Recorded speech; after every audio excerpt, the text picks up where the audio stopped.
Massive day on the South African racing calendar comes your way from Hollywoodbets Kenilworth on Saturday the 14th of December. The Hollywoodbets Cape Guineas, a stallion-making race, one of the most important races for the breed. An unbelievable roll of honour and also lots to look forward to as far as the clubs are coming to town. Pick 6 carryover, it's all happening. We'll talk all about that and more on this official panel discussion courtesy of Cape Racing. Don't forget to click the button, like and subscribe. Follow us away and get all the opinions, all the news, all the promos that'll be coming your way leading up for the next 2 months as we now hit day 3 of the Cape Summer Festival of Racing. Lovely panel that I got for you here. And even though Brett Crawford hasn't got a runner in the big race, he's had much success in the Grade 1 Hollywoodbets Cape Guineas, but we'll address that a little bit later on. First and foremost, I want to thank Brett for coming, sponsored by Hollywoodbets, of course, as I'm sure you can tell and well know. But Brett, as far as last weekend is concerned, thank you for your time. How does that stack up as a day to remember? Grade 1 here with Fatal Flaw in the World Sports Betting Cape Fillies Guineas, and day 1 with J.I. Crawford next to your name. Yeah, look, Al, I think first and foremost, I think there's not many partnerships that I can recall that started with a day like that, especially a Group 1 and a Group 2 on the same day. And quite frankly, James's first Group 1 runner, a winner. So, and you know, he did all the work, brought it down from Joburg. So it was, for me, as a father, first and foremost, an exceptionally proud day. And obviously for Crawford Racing, I think it was a milestone. And the big boy Oriental Charm, that was unbelievable. When I think JP described him perfectly, saying that's the horse you go to war with. But coming back from a layoff, not seen since the Hollywoodbets Durbanville, and to do Oriental Charm things, that must have really made you beam from ear to ear heading into the rest of the summer. Yeah, without a doubt. I mean, you know, he had 2 bits of grass work, and each grass got better and better. He looked absolutely amazing on Saturday. And as you say, you know, he's just that tough, nutty type of individual. He just won't let anything get past him, and he showed that on Saturday, and we've got a lot to work with. So I'm looking forward to the season ahead. Brandon Bailey's here as well to give his insight for this Grade 1 race day. Brandon, second Grade 1 of the season here in Cape Town, third on the South African calendar. It really is a wonderful day. You saw your first Cape Guineas last season, sponsored by Hollywoodbets. The Klopser make a hell of a day, but as far as this race is concerned, just look at the roll of honour, it's unbelievable, and yet another great field to face the starter. Yeah, absolutely, Ali. Racing purist, these are days that we live for, and I'm sure Brett as a trainer, I mean, this is what wakes you up in the morning to have horses just on the day. Grade 1 days is obviously where you get your owners, and I mean, just from my side, Brett, well done with all your winners over the weekend. Long may it continue for you and James. Thank you. I think Brett's got some nice runners, but we'll get into that in a moment. Brett has also asked if we can just leave him out for the first 2 races, being juvenile races, because obviously he has no runners, and we know that Brett's way is to bring them along slowly. There's a Taking the Reins with Brett that won't be too far away from coming out. That'll be very interesting as well. Lots of insight from Brett's side. But let's get into the first race. It's the Pragmatic Commonwealth Plate over 1,000 meters. Only one horse with experience. That's number 3, Blown Away. Kabelo Matsanyani rides for Justin Snaith. There's some very well-bred horses here, because we got the half-brother to Proceed, champion 2-year-old Colt Gelney of last season, the former parental guidance. And we've also got the half-brother to One Stripe, who starts favourites in the Grade 1 Hollywoodbets Cape Guineas later on, the former number 8 Vapor Trail. But we've done our rounds around Milnerton of Brandon and now. Just quickly, Brett, I know you said you don't want to be asked about this. Vaughan Marshall with 2-year-olds, he's got an idea, doesn't he? Oh, of course. Vaughan's always been a master with the 2-year-olds. You know, he'll definitely have his horses ready on the day, you can be rest assured. And that leads me to Brandon. There's a bit of talk out at the moment. What have you heard? Ali, I think our best guide is to go to the front of the computer form. They'll all run a place except for Vapor Trail. Just having a look at it. I see that's the only horse that's been said will need the run. Look, Ali, it's always interesting, always exciting to watch these 2-year-old races. Justin Snaith is well documented in saying that he's come out firing this season. He's not going to get left behind when it comes to the 2-year-olds. But Ali, the talk around Cape Town is for Gavin Larina's mounts. There's been quite a bit of word on the ground that this individual can run. So we'll watch him in the parade ring, we'll watch him move down to the start. This is a pre-recorded show, so there's no betting available, so watch that. And then Ellie, what is interesting, obviously I'll watch the declarations quite early, and Richard Fourie was put on number 5 parental guidance very early. I think a long time this has been wanting to come out and go very close, and I've heard from a number of people that this 2-year-old son of Korari can run. This might be one of the most revealing 2-year-old races to date around around the country, because we know that number 1, She's My World, has had a couple of gallops. 4, Malmesbury Missile also comes out of a yard that knows how to ready them up first time, and the son of Give Me the Green Light's very well bred. Parental guidance, as Brandon said, well related, and Richard Fourie was declared almost as nominations came out. And then number 6, Better Man, who sounds like the horse to watch very closely. Gavin Larina takes a ride in the colours of Rakesh Sugalam in partnership with Jared and Lawrence Werners. It's hard to put your neck on the block at this stage and say win bet, as Brandon said before. The market comes out, but let's put them up as an each way. But give yourselves a little bit of wiggle room come race time. The same probably applies for race number 2, the Flash Summer Coronation Plate. This is for fillies. They go 1,000 meters. A little bit of form to work with here. 3 runners with experience. There are 4 walk rides and 6 gathering winter and 9 between the lines. We've got the first progeny of Hawam to take a start. That's number 7, Take It As Red. Pete Staines, runner with Grant Fanikak on board. But Brandon, any angle in race number 2 for all the noise in race 1? There doesn't seem to be quite as much in race 2, the opening leg of the bar pot.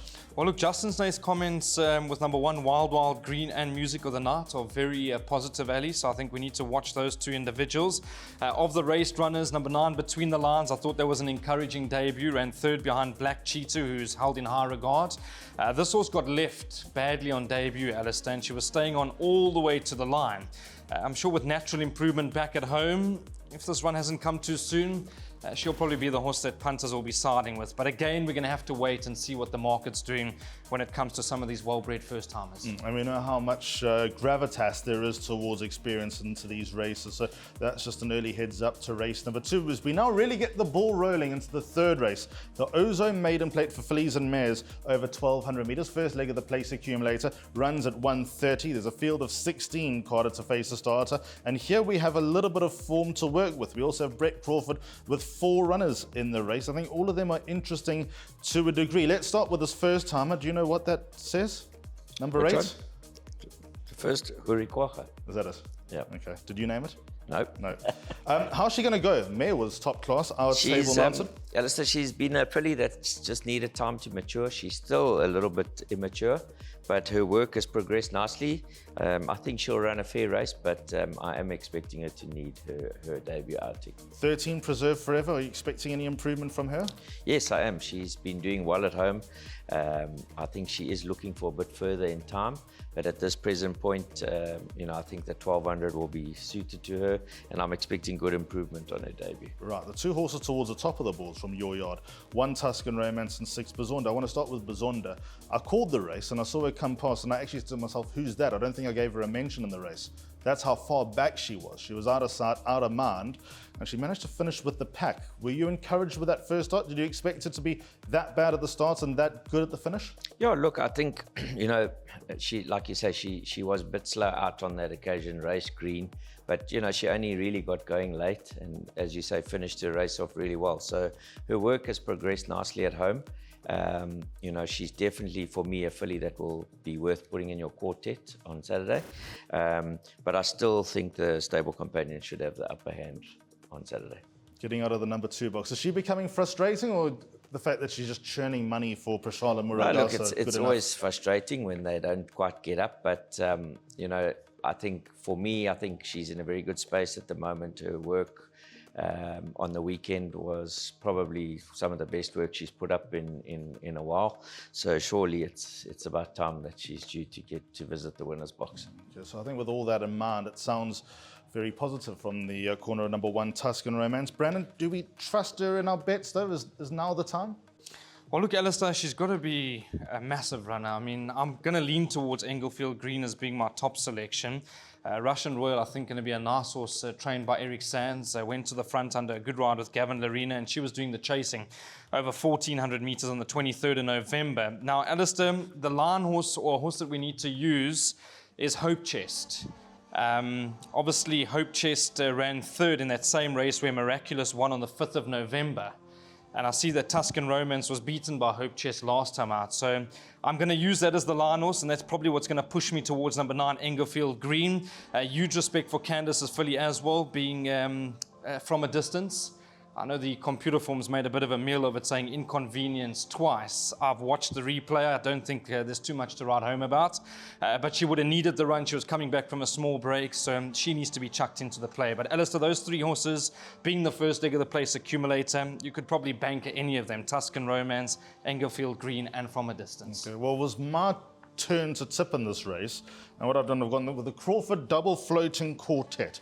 1 and 6 by the field. Tuscan Romance obviously needs no introduction. Brett giving us a bit of hope there. And at number 6, Bizondra, I just like what I saw, and I think she'll step up, and I think she can run into the top 4. Richard Faree takes it out, obviously, because he is obliged and sponsored by Ridgemont, but I'm going to go 1 and 6 by the field. Bizondra, obviously, the main hope in the race at a bit of a price, but if we do get From a Distance or Englefield Green out of the top 4, then we're looking at a big payout leading into the first leg of the pick 6, which is targeted to get to 4 million rand. The splash out Victress stakes a grade 3. There's a few question marks in the race because we've got no riders on the Bass Robinson horses at the time of recording, so you'll need to watch the press. We've got the undeniable class of Red Palace. We've got the undeniable class of Sarki, who may have just needed her last run. I know, Brandon, you're pretty keen on a runner in this race. I'm big on Sarki, Alistair. I know that, look, we do get overly excited, but she's got to be a massive run. I thought 18 to 10 opening price was a very good price. That last run, well documented, she needed it. She's followed pretty much the same prep as she did last year. She actually won this race when she beat Bretzels, Happy Chance, in a driving finish. So, Ali, everything points to her as being the horse that they all need to beat. I want to go back to the run on the 23rd of November behind Double Grand Slam. She's now half a kilogram better off at the weights with number 1 Red Palace, and she beat Red Palace. And then on the 28th of July, she was drawn in the car park. I mean, 15 of 15 at Hollywoodbets Greyville, no easy task. She was doing the chasing, and on that run alone, she's 2 kilograms better off at the weights. And I'm of the opinion, had she been drawn better on that occasion, she wins. So, Alistair, I'm big on Sarki, and I think 18 to 10 is a good price. Brett, do you have any angle here with no runner? I mean, have you spent any time looking at the opening leg of the pick 6? Yeah, look, I'd probably agree with Brendan. I think Sarki, for me, looks the right horse in the race. And obviously, if you look at the rest of the field on ratings alone, Sarki off a high rating. She's got most of the field under sufferance. So I agree with Brendan. I'll stick with Sarki. Okay, so that's the opening leg of the pick 6. Hopefully we can go quite light there, because I'm not too sure we can go light later on in the card. Let's go on to race number 5, the Evolution Maiden Plate. They go 1,400 meters here, and Brett's got number 11, Smart Horse on the race, a first-timer by Heavenly Blue, and the black and whites of Lance and Delma Sherrill. Starting over 1,400 meters, what can you tell us? Yeah, obviously a little bit unfortunate that he's pulled a draw out there on debut. That's definitely not going to be easy. But at least it's the summer course, a longer running. His work's been really solid. You know, for me, on his work, I think he can definitely be a horse that could be a quartet horse. And depending how green he is on the day. So depending on how you feel about the rest of the field, he's a horse that you could possibly want to look at including in some of your larger firms. His work certainly suggests that he'll run a good race. Looks to be quite a hot little maiden, this, doesn't it? It is. It's very competitive. Obviously, a few of the fancied horses have a couple of wide gates, but yeah, I mean, I think it's a race that you're going to have to make a choice as to whether you're going to go wide or just put in 1 or 2, because obviously if a first timer were to win, then you would get the second horse as well. Absolutely. There's a little bit of bait in the water. Brandon, what's your angle in race number 5? Well, it's interesting comments coming through from Brett. Probably a horse we need to watch, Alistair. But I thought of the race runners, absolute 2-horse race on paper, 3 Green Garnet and Land of the Rising Sun. Land of the Rising Sun is a kilogram better off at the weights for that run on the 16th, or that run on the 16th of November. Alistair, I've spoken to Justin a number of times about this horse, Land of the Rising Sun. They of the opinion he probably should have been out the maidens already.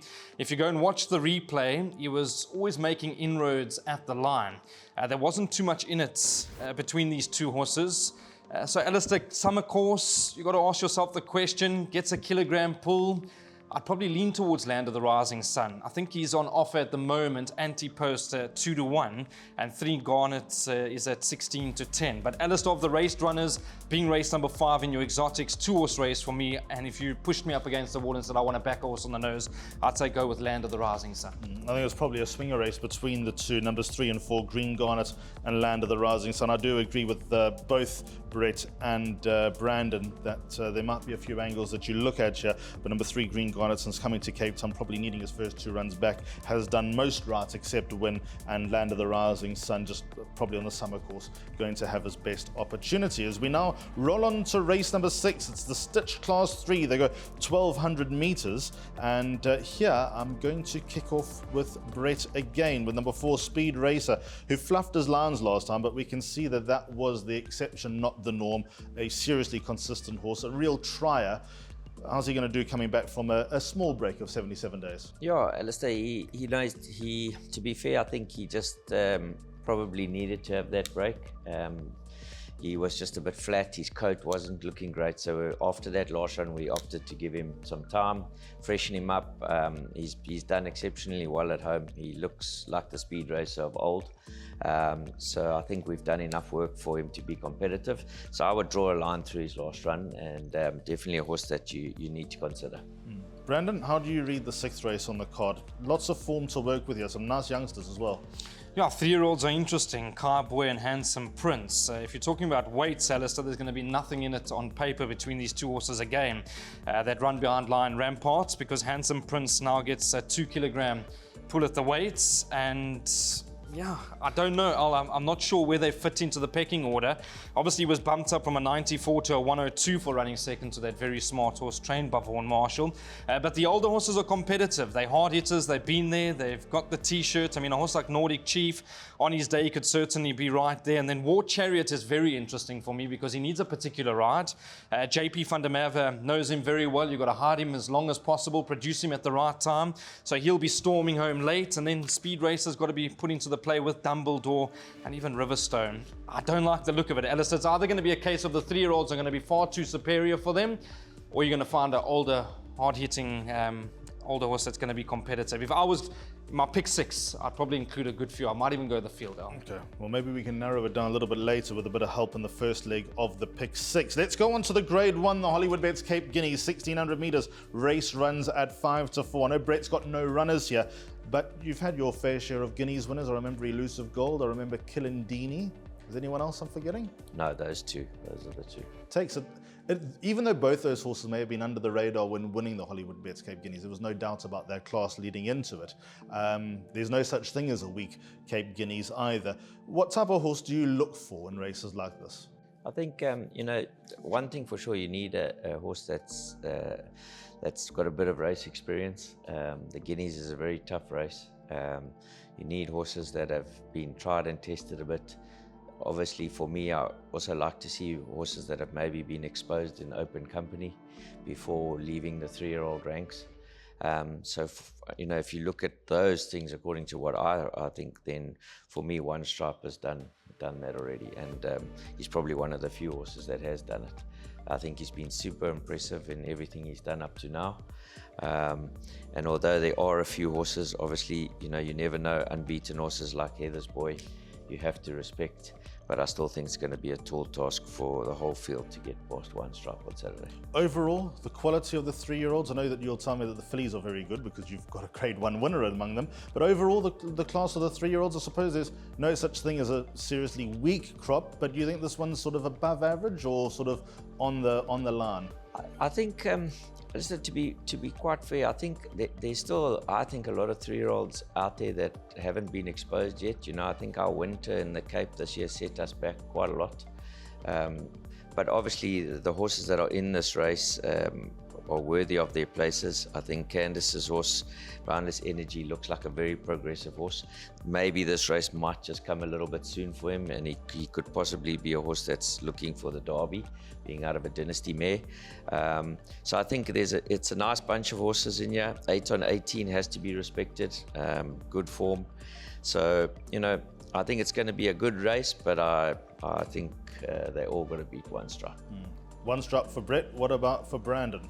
Yeah, he's going to be very hard to beat, Alistair. He was super impressive last time, wasn't he? Yeah, he quickened up in very good fashion. I know the stable companion set some nice fractions himself, all out for 6, who is drawn 10 over here in the 7th race. But Alistair, he's naturally going to be the horse that punters will side with. I mean, he's 11 to 10 as it stands. Alistair, one thing that is a big tool, and I've got to commend Cape Racing and the team for that new tool that helps you study form, and it taught me a proper lesson last time, is the weights.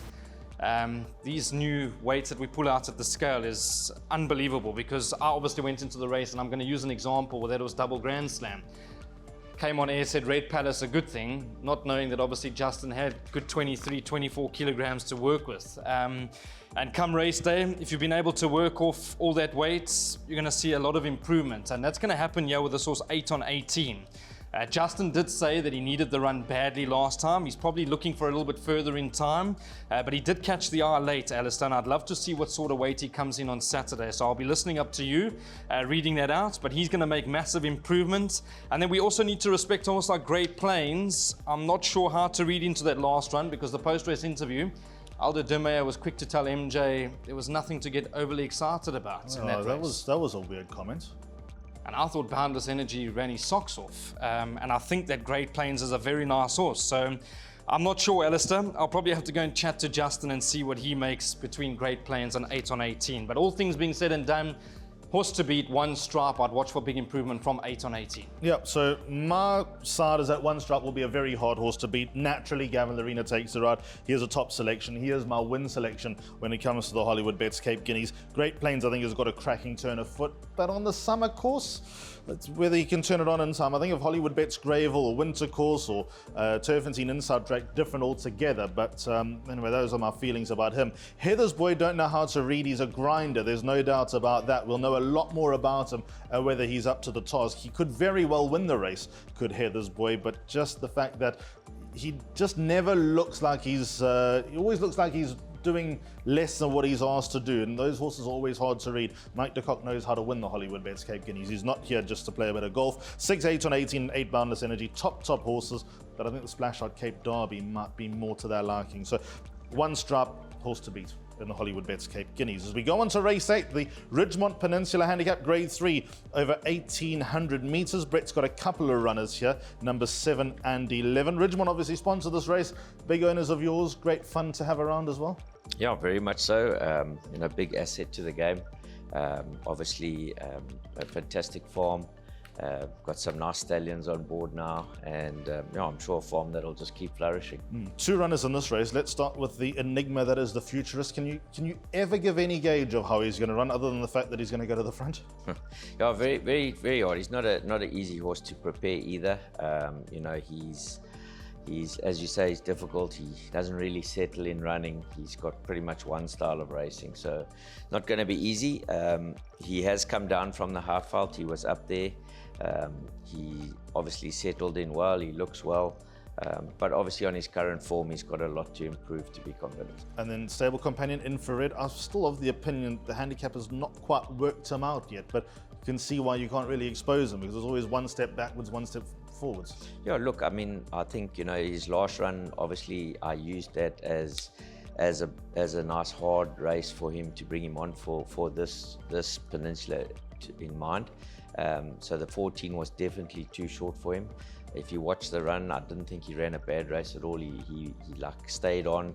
They just quickened away from him. So the 18 will definitely suit him. For me, he's a much better horse since we've cut him. This is now his 3rd run back, I think, from gelding. So I'm expecting him to run a good race. And he even though he's drawn a bit wide, 11 is not the worst.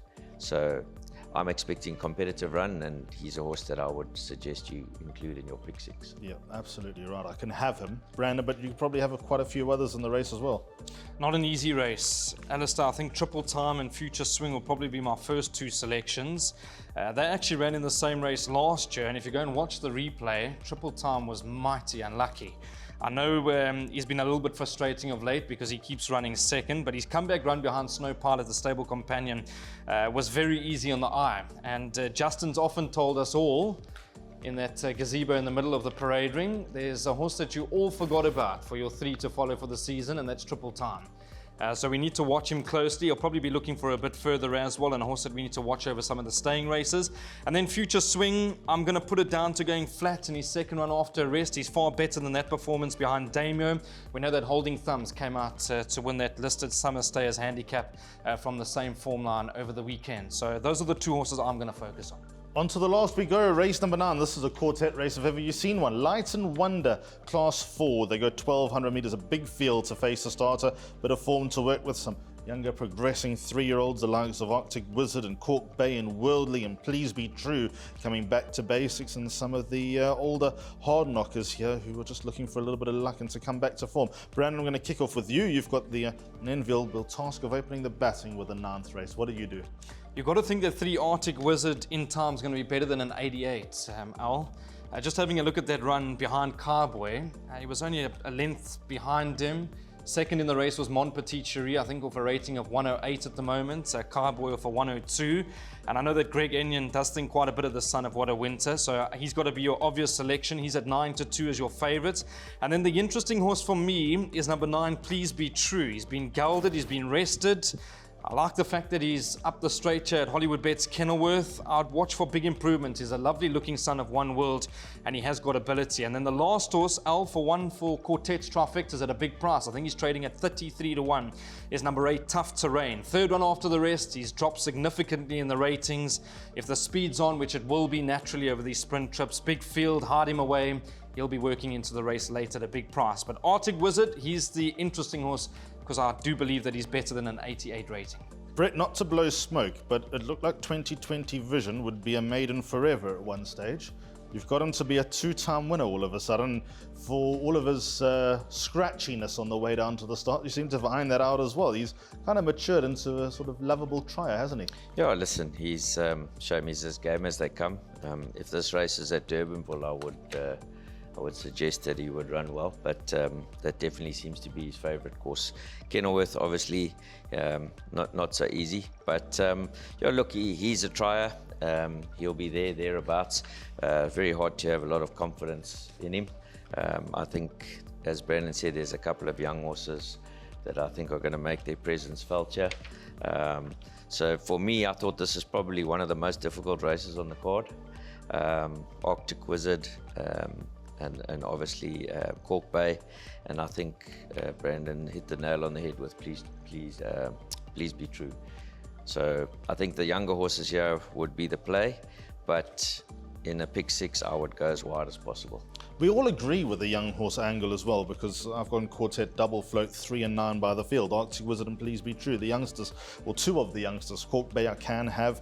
I can also have Firing on All Engines. I can definitely have Tough Terrain as well. Golden Destiny. Bank Street, who I really liked last time, didn't run a race, but I've got blinkers on. So all those young horses, I think that could be the key and could be the angle when coming into the finale at Hollywoodbets Kenilworth on Hollywoodbets Cape Guineas Day. And then once that's done, we'll be in the payout queue collecting and waiting for the cops of Klopser to kick things off. Brett, thank you so much for your time. As always, pleasure.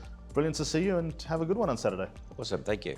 Brandon, you too. Always a great time having you here, and may you enjoy everything that's to come over the coming weeks. Thank you very much. Always an absolute honor and a privilege, and straight after this I'll be off to go and steal the money on Sarki.